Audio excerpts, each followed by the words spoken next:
6 മണ്ഡലങ്ങളുടെ കണക്കുമാത്രമാണ് ലഭ്യമായത്. ഭൂരിഭാഗം മണ്ഡലങ്ങളിലും സംഘാടക സമിതി കടത്തിലാണ്. മങ്കട, തിരൂരങ്ങാടി മണ്ഡലങ്ങളിൽ കടം 5 ലക്ഷത്തിനു മുകളിൽ. കോട്ടയ്ക്കലിൽ 21 ലക്ഷം രൂപ ചിലവായെങ്കിലും എത്ര രൂപ പിരിച്ചെടുത്തുവെന്ന് വ്യക്തമായിട്ടില്ല.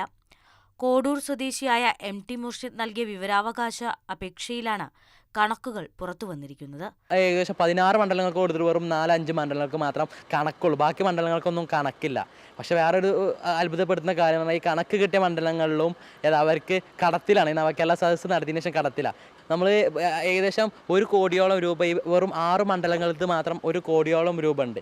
ജില്ലയിലെ മറ്റു 10 മണ്ഡലങ്ങളിലെ നോഡൽ ഓഫീസർമാർ പണമിടപാട് ചുമതല സംഘാടക സമിതി ചെയർമാൻമാർക്കാണെന്ന് പറഞ്ഞ് ഒഴിഞ്ഞുമാറി.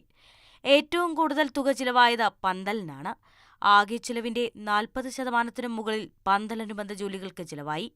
കണക്കുവന്നതിൽ ആകെ ലാഭത്തിൽ സദസ്സ് സംഘടിപ്പിച്ച മണ്ഡലം മലപ്പുറം മാത്രമാണ്. മാതൃഭൂമി ന്യൂസ്, മലപ്പുറം.